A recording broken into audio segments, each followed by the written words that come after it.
చంద్రబాబు నాయుడు గారు చేసేటువంటి అభివృద్ధి ఏదైతే ఉందో ఆ అభివృద్ధి వలన లబ్ధి పొందేది కేవలం ఒక వర్గమే.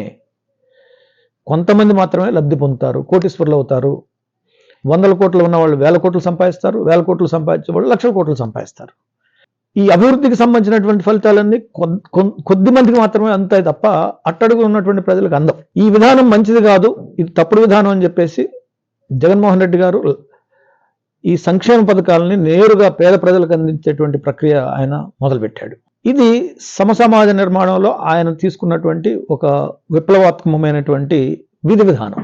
బాబాసాహెబ్ అంబేద్కర్ ఏ సమసమాజ నిర్మాణం కోసం కలగన్నాడో, ఏ అసమానతల రూపం మాపటానికి ఆయన జీవితం అంతా పోరాటం చేశాడో, ఏ వివక్ష పోవాలని బాబాసాహెబ్ అంబేద్కర్ తన జీవితం అంతా ఉద్యమించి చేశాడో, ఏ స్త్రీ జాతి అభివృద్ధి చెందాలి, వాళ్ళ యొక్క ఆత్మగౌరవాన్ని పెంపొందించే విధంగా, పురుషులతో పాటు సమానంగా జీవించే విధంగా అంబేద్కర్ పోరాటం చేశారో, ఈ అంబేద్కర్ బాటలో నడుస్తూ ఆయన ఆశయాలకు ఆదర్శాలకు కట్టుబడి ఇవాళ జగనన్న ప్రభుత్వం పనిచేస్తుంది.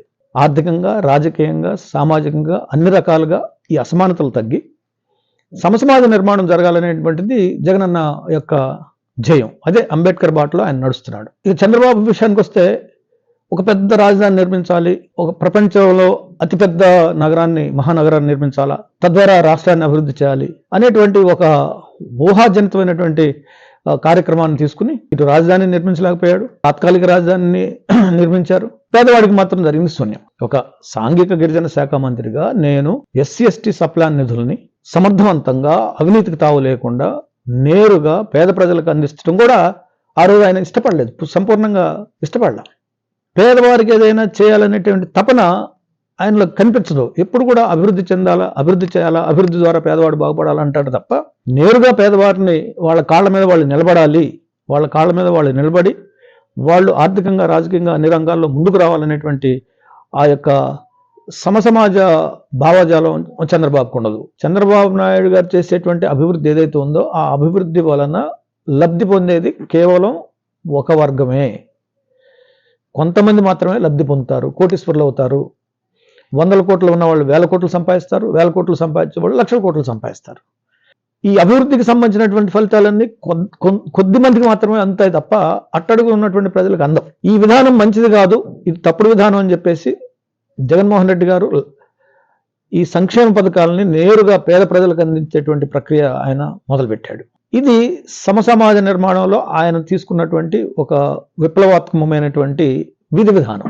బాబాసాహెబ్ అంబేద్కర్ ఏ సమసమాజ నిర్మాణం కోసం కలగన్నాడో, ఏ అసమానతల రూపం మాపటానికి ఆయన జీవితం అంతా పోరాటం చేశాడో, ఏ వివక్ష పోవాలని బాబాసాహెబ్ అంబేద్కర్ తన జీవితం అంతా ఉద్యమించి చేశాడో, ఏ స్త్రీ జాతి అభివృద్ధి చెందాలి, వాళ్ళ యొక్క ఆత్మగౌరవాన్ని పెంపొందించే విధంగా, పురుషులతో పాటు సమానంగా జీవించే విధంగా అంబేద్కర్ పోరాటం చేశారో, ఈ అంబేద్కర్ బాటలో నడుస్తూ ఆయన ఆశయాలకు ఆదర్శాలకు కట్టుబడి ఇవాళ జగనన్న ప్రభుత్వం పనిచేస్తుంది. ఆర్థికంగా, రాజకీయంగా, సామాజికంగా అన్ని రకాలుగా ఈ అసమానతలు తగ్గి సమసమాజ నిర్మాణం జరగాలనేటువంటిది జగనన్న యొక్క ధ్యేయం. అదే అంబేద్కర్ బాటలో ఆయన నడుస్తున్నాడు. ఇక చంద్రబాబు విషయానికి వస్తే ఒక పెద్ద రాజధాని నిర్మించాలి, ఒక ప్రపంచంలో అతిపెద్ద నగరాన్ని, మహానగరాన్ని నిర్మించాలా, తద్వారా రాష్ట్రాన్ని అభివృద్ధి చేయాలి అనేటువంటి ఒక ఊహాజనితమైనటువంటి కార్యక్రమాన్ని తీసుకుని ఇటు రాజధానిని నిర్మించలేకపోయాడు, తాత్కాలిక రాజధానిని నిర్మించారు. పేదవాడికి మాత్రం జరిగింది శూన్యం. ఒక సాంఘిక గిరిజన శాఖ మంత్రిగా నేను SC/ST సప్లాన్ నిధుల్ని సమర్థవంతంగా అవినీతికి తావు లేకుండా నేరుగా పేద ప్రజలకు అందించడం కూడా ఆ రోజు ఆయన ఇష్టపడలేదు, సంపూర్ణంగా ఇష్టపడలే. పేదవారికి ఏదైనా చేయాలనేటువంటి తపన ఆయనలో కనిపించదు. ఎప్పుడు కూడా అభివృద్ధి చెందాలా, అభివృద్ధి చేయాలా, అభివృద్ధి ద్వారా పేదవాడు బాగుపడాలంటాడు తప్ప నేరుగా పేదవారిని వాళ్ళ కాళ్ళ మీద వాళ్ళు నిలబడాలి, వాళ్ళ కాళ్ళ మీద వాళ్ళు నిలబడి వాళ్ళు ఆర్థికంగా, రాజకీయంగా అన్ని రంగాల్లో ముందుకు రావాలనేటువంటి ఆ యొక్క సమసమాజ భావజాలం చంద్రబాబుకు ఉండదు.